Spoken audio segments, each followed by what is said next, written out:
Menjadi seorang mahasiswa bukan hanya tentang hadir di dalam kelas, mengerjakan tugas, dan mengejar nilai akademik, tetapi belajar mandiri dan berani mengambil sebuah resiko.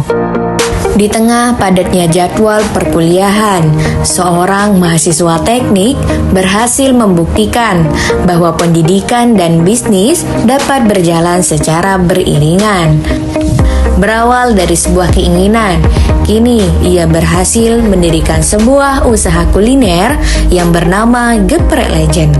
Perjalanan ini tentu tidaklah mudah. Ia harus membagi waktu antara kuliah dan berjualan, menyelesaikan tugas kuliah, hingga menjaga kualitas produk agar tetap diminati pelanggan. Awal saya bercita-cita ingin membahagiakan kedua orang tua dan punya keberanian untuk memulai saat muda ini. Dari awal saya alumni dari Iko. Saya di sana perkiraan 3 tahunan. Setiap harinya, ia tidak hanya berperan sebagai mahasiswa, tetapi juga sebagai pemilik usaha yang harus memastikan seluruh proses berjalan dengan baik, mulai dari menyiapkan bahan, mengolah makanan, melayani pelanggan, hingga mengatur keuangan usaha. Semua dilakukan di sela-sela kesibukan perkuliahan. Menurut kamu gimana sih rasanya Geprek Legend? Menurut aku sih ya, rasanya tuh enak. Apalagi Geprek Legend ini sangat murah dan nyaman di kantong. Untuk anak yang ngekos, itu juga uang sakunya tuh enak banget. Apalagi cuma 10.000, jadi murah.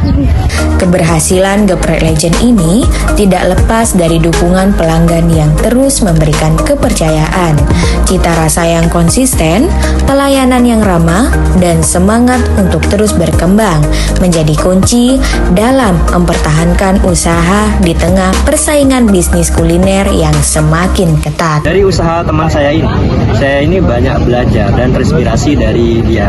Di tengah kesibukan kita sebagai mahasiswa, saya dapat mengambil inspirasi dari teman saya ini. Karena ketika kita benar-benar berusaha untuk berusaha, nah itu sebenarnya kita tuh bisa menghasilkan sesuatu hal yang di lain sisi juga dapat membantu perekonomian keluarga. Sebagai contoh teman saya ini. Jadi untuk mahasiswa semua, termasuk saya sendiri, tidak ada kata alasan untuk kita sibuk apalah dengan tugas kuliah tersebut jika kita memang benar-benar niat untuk memulai usaha tersebut. Entah itu apa, sesuai dengan bidang kalian, seperti itu. Kisah ini menjadi bukti bahwa keterbatasan waktu bukanlah penghalang untuk memulai. Dengan tekad, disiplin, dan kemampuan mengelola waktu dengan baik, seorang mahasiswa mampu mewujudkan impiannya. Karena pada akhirnya setiap impian besar selalu dimulai dari keberanian untuk mencoba. Dari ruang kuliah menuju dunia usaha, membangun mimpi dengan kerja keras dan ketekunan.